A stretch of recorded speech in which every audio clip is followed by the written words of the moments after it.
Tonight on Newsbeat, the Knox County Commissioners are hearing proposals from local agencies on how to spend federal funds. The Vincennes YMCA is one of those agencies. We'll find out about a major renovation project that would include an extensive sporting complex. And hundreds of Vincennes University students recently turned out for a part-time job fair. We'll have these stories and more right now on Newsbeat.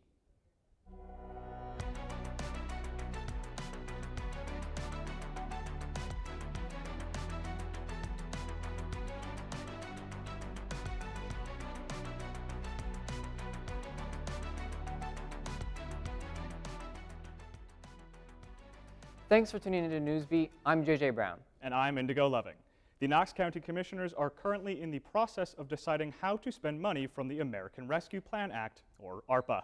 Next week, commissioners will review additional presentations about community members who are vying for some of this money. Commissioners have already heard from some Knox County agencies and organizations. This includes the Knox County Sheriff's Office. Sheriff Doug Ventland says the office is in major need of new body cameras, which protects both deputies and the community. He says their current body cameras are at least 8 years old and are no longer supported by the manufacturer. Vincennes Township Fire District Chief Tim Smith also asked for ARPA money. He plans to install 31 new fire hydrants in portions of Knox County. He says this will help firefighters better serve their community. Another local nonprofit is also asking to use the ARPA funds to update its facilities. Officials with the Vincennes YMCA recently made their pitch to the commissioners to use the federal funds to transform their old gymnastics facility into a comprehensive sporting complex. The work would include replacing the existing flooring, installing new pickleball, volleyball, and basketball courts, as well as adding retractable batting cages, and turning the second floor viewing gallery into 2 golf simulators. Marketing Director Rebecca Richardville says the current space is underutilized and these renovations would benefit the community. Our organization has always been about kids and giving back to the community. And we used to have a very successful popular gymnastics program here in the days. And now that that space is so underutilized, we've just been thinking of ways that we can reinvent it and make it better for the community of Vincennes, because it's not just going to be for, specific members here. It's going to be for everyone. Anyone can be able to use it, rent it, play sports in it. And there's not really anything around Vincennes that's going to be comparable to this, I think. So I think it's just going to be a great thing for the community and attract a lot of new people, for sure. Even if the YMCA is awarded a portion of the county's ARPA funds, the entirety of the project would not be covered. A campaign is in the works for donations, which can be submitted online at vincennesymca.org. Officials over in Martin County say there's no need to worry when it comes to ambulance services in the area. This comes after Martin County EMS stopped providing emergency services in the county on August 22nd. This left services in the hands of county officials. Martin County EMS and Knox County EMS were under the same ownership. Knox County went through a similar transition earlier this year. Martin County commissioners say they've been using a portion of their ARPA funds to keep services going. Right now, they're focusing on getting their vehicles certified. Yeah, we've got 2 ambulances. Hopefully one of them is going to be certified this week by the state for Martin County, and then the other one will be right along there. The new ambulance service is being housed at the Martin County Fire and Rescue Building on Highway 50, which is located between Lagodi and Shoals. September is hitting the ground running as far as fun activities are concerned. That's right, and here's a look at some of the exciting events coming up. Tomorrow evening, downtown Vincennes will host the first Friday Art Walk from 5 until 8 p.m. The Art Space Gallery, the Open Gallery, and the Northwest Territory Art Guild Gallery will offer a chance to view and purchase work by accomplished artists. Refreshments will also be available. The Bicknell Heritage Festival will also get underway this Friday at 6 p.m. You can head over to the Southside Park in Bicknell and listen to Jared and Luke perform. Then on Saturday at 10 a.m., the French Club in Bicknell will host the annual car, truck, tractor, and motorcycle show. Amongst several other events through the holiday weekend will be the annual Bicknell Labor Day 5K at 8 a.m. and then the parade at noon. You can see the full list of events for this weekend on the Bicknell City website. Also happening this weekend is the 14th annual salute to World War II veterans at the Indiana Military Museum. The two-day event runs from 9 a.m. till 5 p.m. on Saturday and 9 a.m. till 4 p.m. on Sunday. The public will have the chance to see authentic military camps, weapons demonstrations, and battle reenactments complete with running tanks, German half-track jeeps, and over 100 reenactors on site. And of course, we can't forget the historic farmers market in downtown Vincennes.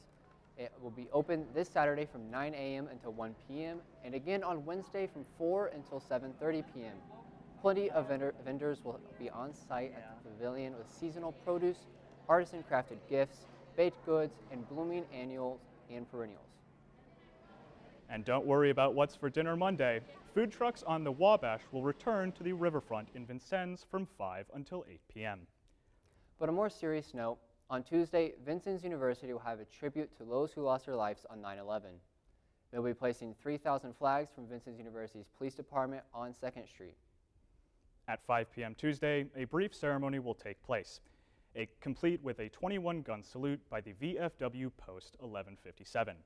Members of the community, along with all VU students, faculty, and staff, are encouraged to attend. The fall semester here at Vincennes University is in full swing, and when it comes to the opportunity for students to find part-time employment, both on campus and in the local community. The PartTime Job Fair is hosted by the VU Career Center. It allows local businesses the opportunity to set up booths in hopes of filling some part-time positions. It also helps students gain experience in networking to find employment, both right now and for their future when seeking full-time jobs. VU Career Center Director Donna Taylor-Boucher says 31 employers participated in the event, the most she has seen to date. This time and day would say we need more employees, so I'd like to see more students willing to take on more part-time jobs. And the students, sometimes they're amazed when they come through. They don't know what to expect, and to see this many employers at one spot. I mean, where else do they bring this many employers to you? We have a great partnership with Vincennes University. We have placed nursing students in our facilities. We've placed their education students in our facilities, and we work with them in many ways. So we're really excited to be here. The Career Center will be hosting more professional development events for students throughout the semester, including resume reviews, along with interview skills and market yourself workshops. Those events can be found on the Vincennes University events calendar. The harrowing effects of coal mining in the heart of the Appalachian Mountains is the focal point of the latest VU art exhibit. Artist Michael K. Paxton's collection, titled Bone Deep, takes images of coal miners' black lungs and creates epic paintings. A screening of Work at Hand, a film featuring Paxton's career and life, was held last night. Paxton, who has overcome stage 4 cancer himself, says his paintings are dark reminders of a people underrepresented in contemporary art, which include many of his own family members. My grandfather died he had black lung and passed away at 58. And I grew up in a little coal camp down on the Gownert River in Logan County as a kid. I have miners and railroaders in my family all the way back, mostly miners. And I've spent the last 30 years of my career trying to draw attention to the plight of people back home. Bone Deep will be on display at the Sheercliff Gallery of Art in the VU Humanities Building through September 22nd. Admission is free. Vincennes University is utilizing a peer-to-peer tool for a second academic year. Circle In is an app that allows students to come together to improve their study skills. VU Broadcasting reporter Mal Chandler explains how it can help VU students in the classroom. By now, you've probably heard professors talk about Circle In or have seen flyers around campus promoting it. So what is Circle In? Circle In is a study app with content by students to help other students. The app separates content by each class you have and then organizes that content by notes, flashcards, forum posts, and messages. This setup allows students to share their notes, flashcards, and other supplemental resources to help their peers. And if a student still needs help, there's a class group chat, direct messaging, and the ability to set up a video study room. Circle In also allows you to make and check off task lists in the app so you can keep track of your academic needs all in the same app. The app is also incentive-based. For every post you think, note you share, or flashcard you post, you accumulate points that help you possibly win the monthly drawing for gift cards. Pre-college programs are getting a financial boost at Vincennes University. The Lilly Endowment has granted Vincennes University $1 million through Lilly's Indiana Youth programs on campus. The initiative is meant to engage youth ages 5 to 18 through on-campus programs, encouraging them to explore their interests and envision a future in college. Lilly Endowment started the effort, in part, to respond to the decrease of Hoosiers pursuing higher education degrees. In 2020, 53% of Hoosiers were going to college after high school. That's compared to 65% just 5 years before. VU says the funding will help expand multi-day summer programs hosted on VU campuses throughout the state.